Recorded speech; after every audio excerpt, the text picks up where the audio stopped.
Good morning kids. आज हम पढ़ेंगे एक कविता देश हमारा। यह कविता मोहनलाल गुप्त द्वारा लिखी गई है।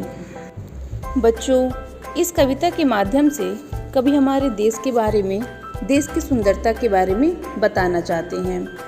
देश हमारा कैसा है, किस प्रकार से है, इसकी सुंदरता कैसी है। पर्वत, पहाड़, नदियाँ, सागर, पशु और पक्षी, ऋतुएं, फल एवं फूल हमारे देश की सुंदरता को और बढ़ाते हैं। इसी प्रकार से कवि हमें बताना चाहते हैं कि हमारे देश में कितनी सुंदरता कितने प्रकार से बिखरी हुई है। तो आइए बच्चों, इस कविता को शुरू करते हैं। सबसे सुंदर सबसे प्यारा देश हमारा, ऊंचा पर्वत राज हिमालय, पहने हिम का ताज हिमालय, कंचन नदियाँ दूध की धारा देश हमारा।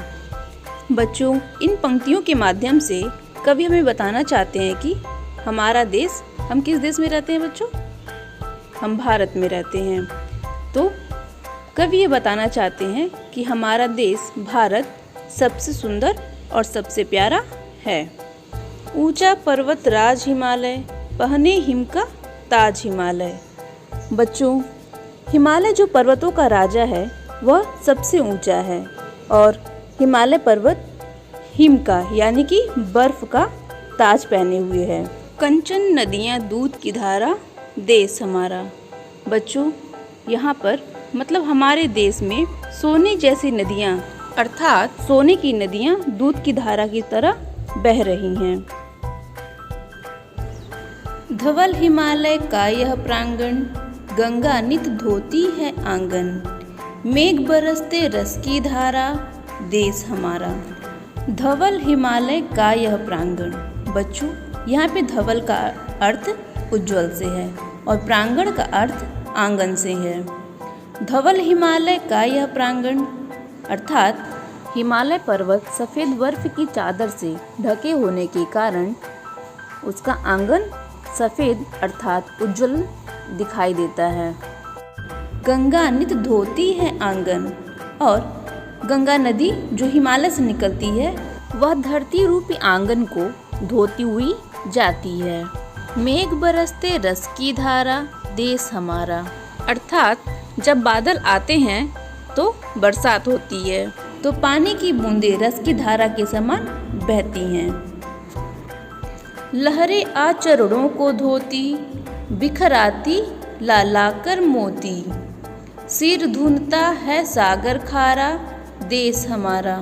बच्चों, जब समुद्र में लहरें उठती हैं तो वह किनारे तक आती हैं और मानो ऐसा प्रतीत होता है कि वह अपनी लहरों से धरती माँ की चरणों को धुल रही हैं। बिखराती लालाकर मोती। बच्चों, जब समुद्र में लहरें उठती हैं और जब वो किनारे तक आती हैं तो वह अपने साथ सीप और मोतियों को भी ले आती हैं और सागर की लहरों को देख करके ऐसा प्रतीत होता है जैसे वो किनारे पर आकर के मोतियों के समान बिखर रही हैं।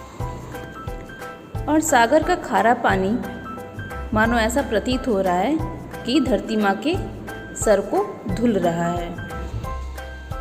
इस धरती की अजब कहानी, फूल फलों ऋतुओं की रानी, देवों का नंदन वनहारा देश हमारा।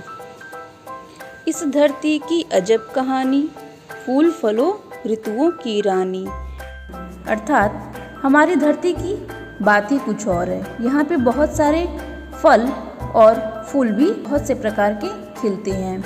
यहाँ पे ऋतुएं भी बहुत सारी आती और जाती हैं। देवों का नंदन वनहारा देश हमारा। बच्चों, हमारी इसी धरती को देवों का स्वर्ग का बगीचा कहा गया है।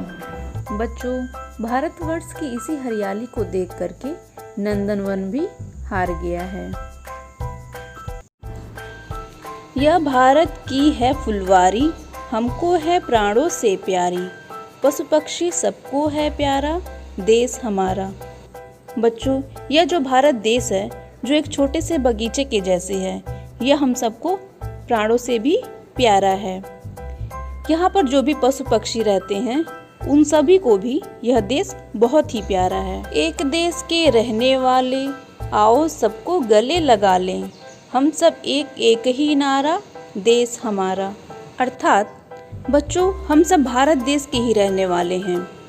यहाँ पर जाति, धर्म, भेदभाव सब भूलकर सब एक साथ मिलकर रहते हैं। बच्चों, हम सब एक हैं और हमारा देश भी एक ही है और हमारा नारा भी, देश हमारा। बच्चों, मैं आशा करती हूँ आपको यह पाठ अच्छे से समझ में आ गया होगा। Thank you.